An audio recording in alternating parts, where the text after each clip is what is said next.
Hello, everybody. You're watching the Mike Nelson Show. If you haven't subscribed to the channel, make sure to subscribe right now.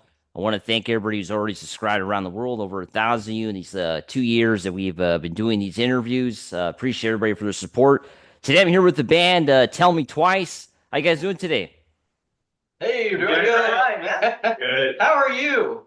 I'm doing pretty good. Of course, it's summertime, so it's always good. We got July 4th next week, and been really busy doing a lot of radio stuff for those that are following me on Instagram and all that. But yeah, life is pretty good. I even started another YouTube channel this week. So I got the Dodgers, and then also now I have the Anaheim Ducks too. So I got two YouTube channels now this week. It's All been cool. right. Yeah. So tell me a little bit about how before we do that though, if you could, everybody can kind of give their name and their instrument. That way everybody on the radio can know who they're listening to. I'm Adam. I play the bass. Yeah, I'm Drew. I play guitar. My name is Nick Gimarelli, and I play lead guitar. I'm Patrick Maddox. I'm the lead vocalist. And I'm Josh Denard, and I play drums. So tell me guys like how the band kind of started. How did Tell Me Twice kind of form? How did you guys kind of get together and start playing this project? Uh, it's a pretty cool story. So, Nick and I went to middle school together. And I still remember, I think we were in like eighth grade, but he hits me up about playing like a little gig at this like 5K event. So that was our first time getting in touch with each other. And I hadn't really been in music like that. So that was my first time like singing with him, and he really introduced me to that. We went our separate ways for about 10 years. Um, I was playing sports in college, moved back to Portland, and I was like, dang, what am I going to do with my life? And then I saw Nick's account pop up on Instagram. I hadn't talked to him for 10 years, and I was like, I wonder what Nick's doing. So I just hit him up, and I was like, yo, like, do you still live in Portland? He's like, yeah. And he's like, I was like, do you want to start a band again? He was like, sure. So that was back in 2023. And then Nick and I spent probably about, I'd say like 6 or 7 months. We were just trying to find guys that really fit like our vision, what we were trying to do with the music. And then eventually we got there were some different guys we got in touch with who introduced us to Adam and Josh. And they were a great fit, so we knew they were guys, but we felt like we just needed one more. We needed like a rhythm guitar player. And Drew and I were actually coworkers at this little office job. Somebody in the office told me that he played in a band. So, but I wanted to kind of feel out the vibe if he was a good fit. And then about 2 months later, I just said, yo, dude, I heard you played in a band. You should come to rehearsal. He's like, okay. So then he just showed up and he was like, oh, you guys are good. So we stuck around. And that's kind of how we And We're you're worthy. a couple different iterations, a couple different steps along the way. yeah. But that's really how it formed. We got our 5 piece. And I think Drew, you came up with the name, right? Yeah. We all threw out a bunch of them, and How'd I you do it? really like. Yeah. I think Tell Me Twice is so fun. It's like almost like teasing the audience, the listener. Now talk to me a little bit about how like you guys all been playing music then for a while. Then tell if anybody wants to like share maybe how they first started playing their instrument or how it kind of all started for them. Like when you first started playing guitar or singing. 'Cause I'm sure you guys have been playing music much before this band started. Yeah, I can start us off on that. Yeah. So this kind of ties into like how I met Adam too. So I started playing drums in sixth grade, and I was just doing school band. And when I was in eighth grade and Adam was in seventh grade, we were in jazz band together. So yeah, we actually have two sets of like people who played together in like middle school. Yeah. Wow. And Adam is like one of my longest term musical collaborators. We did drumline in high school. We were in a band in high school. We had been in a different project here in Portland for like 6 years. So yeah, when our friends told us about, what Patrick and Nick were doing at the time, it was just kind of a natural fit. Like we've been the dynamic duo for a while, and now I get to be rhythm section. And, I've done a lot of different things playing drums. but being in this band has definitely been a very fun and rewarding experience. So you were in a marching band then? 'Cause I was in marching band too in high school. I was an Yeah, alto nice. sax player, so I was in marching band and in jazz band. That's cool. Very nice. Sick. Yeah. Yeah. We did marching band. We did jazz. Okay. band. I know how that is. All the practices and all that. It's pretty hectic, right? We met like some of our best friends in high school and stuff. It's the Yeah. people we still like hang out with today. So, Yeah, that's Literally. cool. Yeah. yeah. It's kind of cool how it all kind of fell into place. Right? Yeah. I guess I could go. I started playing just because my family was really into it. They would all play guitar, and when we would have get-togethers, they would all be jamming, and I'd be over sitting there like, oh, I really wish I could do that. So I started in 7th grade. I was also in jazz band, so I guess that's a common denominator here. And yeah, I'm not even from here. I'm from West Virginia, so moving here, I was in a band back home, and a job brought me out here. So it was actually a pretty cool like twist of fate where I had to leave that band to come out here, and then as soon as I got here, I met Pat and got started up. Okay. Anybody else want to share kind of how it started for them? Their musical journey. For me personally, I mean, like I heard Rush at a very young age, and that had immediately kicked off an interest in music, specifically Exit Stage Left, and I'm just like, Oh, awesome. We're a great live album, right? I love it. yeah. And I was just like, I want to make people feel the emotions that this album is making me feel right now. And I got my first guitar at 6 years old, and then 6 years go by, and I'm around like 11, 12 years old. And I joined the Portland School of Rock and started taking lessons and actually like getting pretty serious about it and doing shows with them. And that kind of gave me a perspective into like live performing and like rehearsing and like, getting into the whole like collaboration with other musicians and stuff like that, which led me to my first band that I was in called Throwback. And it also led me to exploring a lot of different genres in music. And so, that's kind of where I got my start of it. Did you get a chance to see Rush before they retired? 9 times, yeah. Wow, that much. Wow, I only got a chance to see him once. I saw him in 2011 when they did. You remember the Moving Pictures tour, the 30th anniversary? Yeah, I got a the chance Time to. Machine tour. Yeah. Yeah, Time Machine. I saw him then, but you got to see him 9 times then, all in Oh, yeah. in the United States, or did you kind of travel around? How did that happen? So that was mainly the United States, but I also traveled to Canada for a couple shows. Wow, that's One of awesome. I think actually both of those were on the Clockwork Angels tour. Yeah. Okay, so did you see the last show ever at the Forum in LA? Oh my God, I wish actually I think it was like maybe 2 weeks before that they played in Portland, Okay, July 24th, and Yeah. then on August 1st they ended it at the Forum, and I wanted to go to that one so bad, but one of the last stops that was you were there. That's awesome. it was an emotional show. I gotta say that. Yeah. That's pretty cool. And anybody else have like any other that's pretty cool, Nick bringing up Rush. Anybody else have like any bands or artists that maybe kind of shaped them as a musician? Definitely always like grew up like my dad didn't play music but was very had like a huge collection. We always had tons of like records and CDs and stuff around the house. That's what made me want to play. Specifically for me it was like the Beatles. I think just from such a young age, like their gift for like melody and like song structure and like kind of how those like are just kind of timeless songs kind of made me want to get involved with music. I was like the kid in like elementary school for like show and tell. I'd bring my dad's like coffee table Beatles books and be like, no guys, this is important. This is history.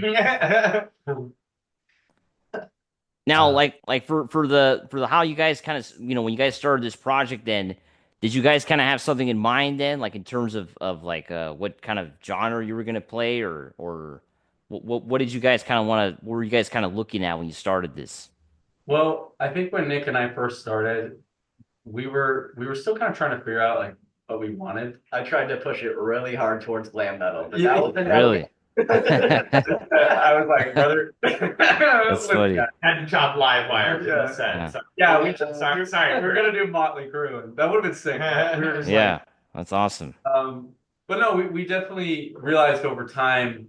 I think at the start, Nick and I just always had a vision of okay, like it's a modern rock band, and we want to attack that, but we can still add elements of like classic rock and things, but we've definitely realized like as our vision as we're creating more songs is like we're leaning more towards like high energy power chords, a lot of really cool vocal harmonies. I think it gives us like a really cool sound, but we're realizing that that's kind of the identity that we're slowly shaping over time. And what is like when you guys do your shows? Then it's like high energy. Is that something you guys kind of always had in mind then when you started, like when you rehearse and all that? Like how did you kind of develop your live show? Oh yeah, I mean we just bring the juice, man. I swear to God, we get people moving. That's how we roll. It was kind of fun seeing that, like, because we got some people who've been like gigging for a long time, and some people who are like relatively fresh. And I think we always wanted to do high energy shows, but I remember because like our first like real show was like Patrick's first real like gig ever. Yeah. And like Yeah. Patrick Oh, yeah. came off just like juiced from that show. He's like, this is what it feels like. Yeah, he had one taste and he was hooked. Well, because listen, dude, I had played like football in college, and like so that's all I ever knew was just like that high energy. Yeah. And, like when I first played a show, and I was just jumping around, like jumping off stage, I was like, "Let's go, bro!" Like I feel I'm back. But then there's also like, at least for me personally, like bands that I've seen live, and I'm sure like you guys can relate as well, like bands that we've seen live that bring that energy, and you feel that energy when you're watching the show. And it's like, you got, well, Rush, you got Molly Crew, you got the Struts, you've got Catfish and the Bottlemen, you've got a lot of different bands performing live with this raw energy, and they put that energy that they have on stage right out into the crowd. And it's like that's the kind of show that you want to give people. And so I think for me personally, I mean, that's something that like heavily inspired like the raw energy and like high energy kind of entertainment that we wanted to do. So like tell me like the timeline then of like Tell Me Twice. And like is it been like this year you guys been gigging? Like how long has it been since you guys been playing live as a band? Our first show, yeah, our first show was, what was it? Like, I think December. December It 24th. was like Yeah. 4 or 5 months after we started was our first. Okay. Yeah. Yeah.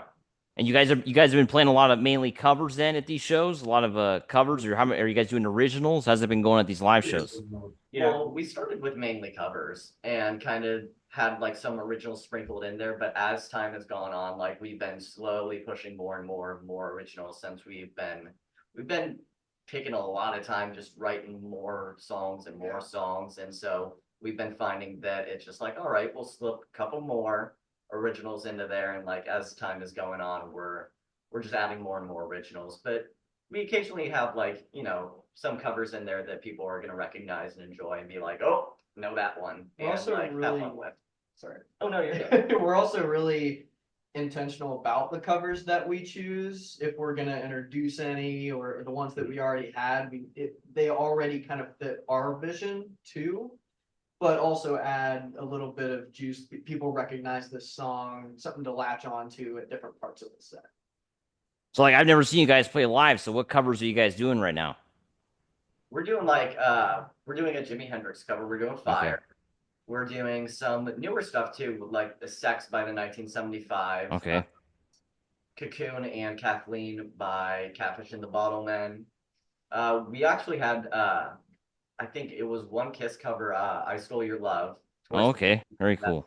That's one that we kind of switched out for an original. We've been doing some 41 as well. Okay. Very And cool. like Song 2 by Blur, that's been a hit as well. So Nice. Now, how you guys like writing these songs? Is it more like collaborative, or is it somebody kind of taking the lead? How you guys been writing these originals? I think all of them out like we kind of started with a couple of things that were more bringing in what like people had already had. Like I think I had some stuff, Pat had some stuff, Nick had some stuff. Burning the Night was actually something that Nick had written like almost like 10 years ago now. Yeah. We like loved it so much that we wanted to kind of bring our own spin to it. and Remaster it. Yeah. But now, because we needed a couple like originals just to kind of get things going and like test out the waters a little bit. And now that we're a little more comfortable with each other, like musically, we can kind of sit down with like one person has like a part of a song and we can kind of grow it from there more organically among everyone in the band. Now, talk to me about more about the new single then. Like, where did you guys record this? Did you guys kind of do this by yourself? Talk to me, give me more story behind the new single that just was released. Yeah, so it was kind of like a DIY thing, but we worked with some really talented people that we know and that we're good friends with here in the Portland area.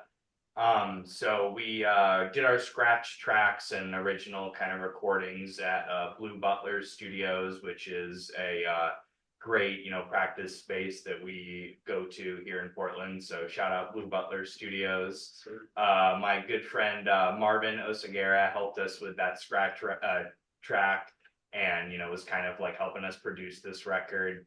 And we recorded at a friend's house. Adam Nua is another friend of ours up here. He's in a band called Radiora, and really great ear for recording. Had a very professional mic setup, so we had some good quality scratch tracks, and we went in and tracked pretty much everything except the acoustic guitar in one day. And a couple rounds of mixes and some mastering, and you got what we have today. Yeah, I mean the single sounds great. We're gonna play it on the radio on Monday. And like for the EP that you guys are planning to record, I know you guys have a lot of songs that you've been recording and writing. Are those songs recorded yet, or are they just written? You were Nick. I think Nick mentioned you guys are writing other music, right? Yeah, we're always writing music, but I think we have like a couple select ones that we're really like feeling like are gonna end up on the EP, and we're still kind of working on stuff, but like I said, we're always writing music, but we have a bunch of stuff written already that we are playing live as well, and we're kind of just getting ready to record probably like later this summer and then into the fall and stuff like that. We always definitely Yeah, like go to ahead. test out the songs and see what like the audience kind of reception is like kind of our system to kind of wheedle down like what do we want to spend the time in like recording and like doing more like kind of arrangements for, because we want to see what people are going to feed off the energy of. And Burning in the Night was like a really great option. We have a couple others that at our live shows have been going over really really well, and so we want to be able to give people that on a recorded platform as well. Now, with this EP that you're recording, are you going to be taking like I know Patrick mentioned like a modern rock approach? Is that something that you guys are kind of going to be doing then with this with these songs that you guys are going to eventually put on an EP to be released? I think as an overarching, genre theme, I think that fits pretty well. Yeah, with definitely. What we're looking to do. I think we really like modern bands that will wear their like kind of classic influences on their sleeve. Yeah. And so we don't want that kind of core element of the band to ever go away. But we like kind of, being contemporary and listening to kind of what everyone else is like doing now and trying to see how we can kind of like put our own spin on that as well. And do you guys have like talk? I never, I've been to Portland. Where I went a couple times. The last time I went was like 5 years ago. Before that was like 10 years ago. Kind of went there for a couple days. But how is like the music scene out there? What kind of scene do you guys? Are you guys part of a music scene, or are you guys kind of on your own? How's it been out there in Portland? It's yeah, I'll take this one. It's interesting. Portland is a very unique city, and much like the city, the music scene is very unique. Like a lot of other cities, there's kind of echelons to some different venues that are here in the city in terms of capacity and clout of the artists. When you reach certain levels, when you sell out certain venues, they kind of get you into other venues here. At some of the like beginning level venues, it is a little bit harder to garner some interest to get people to go to the show. So it's very grassroots. That's something that I'm really proud of, all the boys here for doing is like really like getting on the horn, like trying to get people to come out to shows, building that fan base. And once you get that and you're playing some of these like larger scale venues in Portland, like we hope to be playing, maybe end of year, then it gets really fun. And there's some great sound. There's a good community around really a lot of the venues, but especially some of those like bigger venues. And Portland's got a great music scene. There's a lot of different things for every flavor that you could possibly want. So like, what kind of bands are out there right now? Like rock, metal, like what kind of music is being There's a played lot of like for punk. bands that are coming up? Yeah, I'd say there's it's a lot of punk bands that I've seen. I, I'd say it's pretty diverse in Yeah. Portland specifically. Like There's a lot of indie here, Yeah. unsurprisingly. And right now, you guys have only done shows then in the Portland area. Like, have you guys gone anywhere else to do anything? So far, just Portland. I think we've played about 10 shows now, but Okay. obviously, our goal right now is we want to get to a point where we have a complete set of all original music. And then from there, we want to start busting out shows, like every week, whatever that potentially looks like, right? We want to step those numbers up. So that's a bit like you mentioned. You guys want to do a full set then with all originals. You guys want to eventually kind of phase out the covers. Is that kind of the goal then? Eventually, yeah. I think, then kind of focusing on covers where we might be able to like put more of our own spin on it rather than trying to kind of find our sound. Um, Bringing our sound to some other people's music, I think would be really fun for this group. Yeah. But just for like to keep it fresh. You think it's been challenging though to kind of like now with with of course music, it's really hard to release new music. Is that talk to me a little bit more about the challenges maybe that maybe some of you have faced maybe in other projects or with this project in terms of like kind of putting that music together and releasing it and with the way music is today.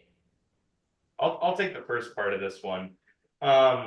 So other recording challenges that we've encountered with other projects, definitely COVID was a big hamper to a lot of some of this stuff. But what COVID did kind of bring about is a lot more just general awareness to, and I'm going to use big air quotes here, home recording or amateur recording. Really, like these folks are not amateurs anymore. Like they've really dialed in a lot of the technology and the sounds that they're going for, and so that seemed to work really well for our single. We might just continue to go that route for our EP. And I think long dead are the days of like tracking for weeks and weeks on end in a recording studio. I think there's a lot that can kind of be done at the home level and still end up with a very professional sounding product. And in terms of like music videos or things like that, any plans for those things with these with the music you're currently doing?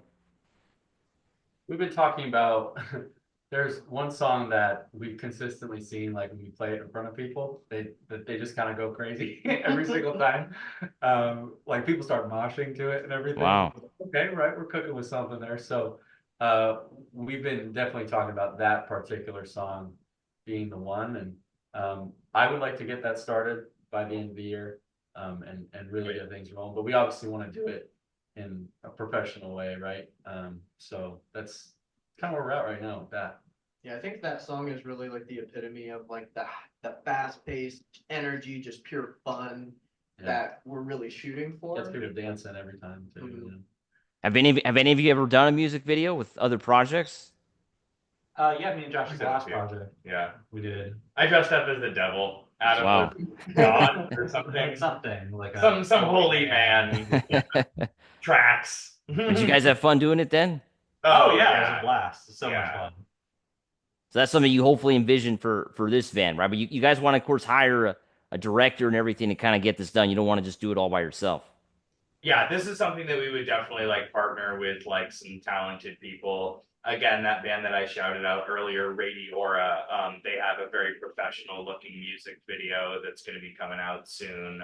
So maybe using some of their folks that they worked with. There's lots of talented. Portland is no lack of talented artistic, individuals. So whether that's directing, cinematography, special effects, any of that, like we're just a stone's throw away from a lot of those people, which we're, pretty blessed to have here. Now talk to me more about like social media and the band. Like what has been the game plan for the band to kind of get the word out on your project with social media? That's very important now for everybody who's in music. So maybe talk to me more about how you guys are taking that on social media. Yeah, I think the big thing is consistency is one thing. Um, and stuff has to be quality. But I think the other thing is too, in this kind of day and age, is to be honest, a lot of it is about the reels you post, right? Like, and sometimes it's just catching people in with like the hook of your song, right? Hearing it over and over again, being consistent with how you post it. But not only that, sometimes you'll see we've seen a lot of bands that have had a lot of success posting like comedic stuff. You know what I mean? Yeah. That's just kind of the era because at the end of the day, at least you're getting people in the door. Whatever gets the views. Yeah, whatever gets people in the door to hear your music. And obviously there's TikTok, things like that, but we've started to see, with reels that we've been posting, we've been getting more engagement on social media. So we're just gonna continue to bank on that, continue to grow. And we always say it too, every gig we play, we get better, right? We always try to be 1% better every single time we practice, whatever that is, just continuing that consistency going up, and we're going to continue to get better. So, Nick, anything else on social media? I think you pretty much said it all. Yeah. We kind of have a process that we've carved out. Yeah, no, we definitely have carved out like a specific process in our, going off of that and continuing to, we'll get better at shows too, but like also get better at, social media, Yeah. get more engagement and do some new things every now and then. And is that something you guys enjoy doing then, like social media and promotion, or some artists just want to play music and they think kind of social media takes away from the real, their art. But do you guys think it enhances it, or do you guys enjoy doing it, or what do you think about it? I can take this one. I think it enhances it, and the reason being is because we're in the day and age now. If you want people, we want to get people to listen to our music, right? That's the end goal. So, music is the priority, but it's also our job as musicians now that like we want people to come through and enjoy it and experience something when they listen to us and feel something, right? So, just social media has played a big part in us getting people to our shows and stuff like that, right? And then from there, once they're in the door, people have stayed. People want to continue to come see us. So that's a big part for us. I think it has been a whole lot of fun too. Like the process of just putting something out there and that people will want to see, maybe connect with, and want to come out. Yeah. And also, like they were saying, like it's a whole new day and age, and so you got to adapt. And I think it's something that we're adapting to and getting better at, and it's a necessity. It's something you definitely got to do to grow your band. Now, talk to me more about like shows you have coming up that maybe you want to promote. That's coming up in the next few months that you already have ready to go. Yeah, I'm really excited for this one, man. So July 25th, we're playing at Alberta Street Pub in Portland, and it's really cool. So I'm originally from Massachusetts. Wow. My Okay. sister lives out there in Boston, and she's a phenomenal solo artist.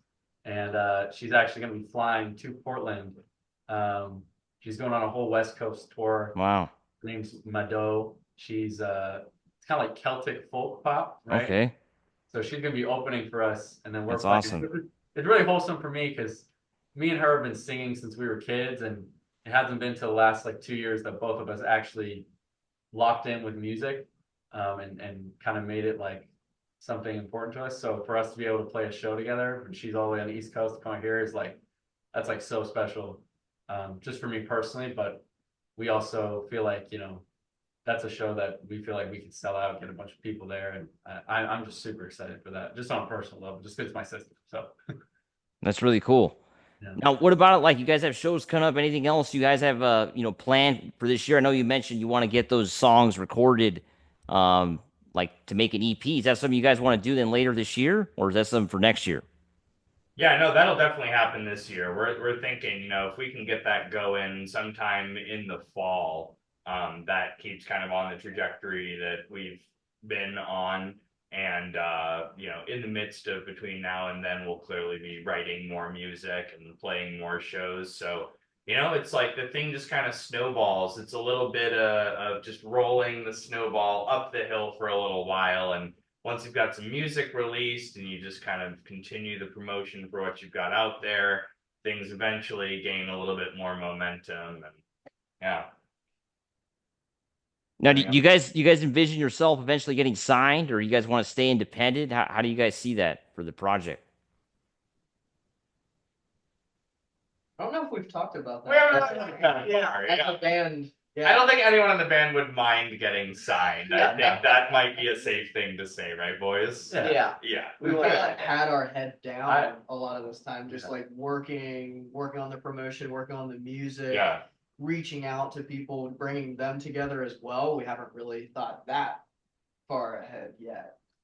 I will say this, I think we all got the drive for it. But at the same time, we're taking it day by day, but we want to see how far we can get, right? We want to see where this whole thing goes, and we're just going to continue, like I said, to get better every practice, every session, and just continue to grow. And if it comes to that opportunity where we can get signed and have some sort of break, that would be fantastic. But we're just taking it day by day, staying in the present moment, Trust the process. trusting the process. Yeah. That's an important thing. Do you guys have anything else to add before we wrap it up? I will say, dude, thank you so much for having us. Appreciate it, Nick. Yeah. This is No, great. thanks for coming on. Yeah, thank you so much. I wanted to give a couple of shout outs to some people that have like kind of helped us along the way. Daryl Maplethorpe has done a lot of awesome photos for us. They really scrambled to get some of those shots that were, featured for our single out. So absolutely, Daryl. Sarah DeNoyo has helped us with lots of, art and photography. Erica Fierro, definitely got to shout her out. She's helped us with some photos and just kind of everybody's been helping us along the way. Everyone wants to see us succeed, and it takes a village. So we just really appreciate, those folks, especially anyone else that I forgot, who's helped us, thank you for everything. And yeah, we're just feel really grateful for the community that we live in Portland, that they're supportive and, that they believe in this thing as much as we do. Yeah, I truly don't think that we could either be where we're at right now or where we want to go without all of the help. Yeah, Yep. 100%. Yep. Well, it's been a pleasure talking to you guys. It was really cool having you guys on the show today. Of course. Thank Thanks you so so much much. again. Yeah, this was Thanks, great. Mike. Thanks for watching, everybody. Make sure to subscribe.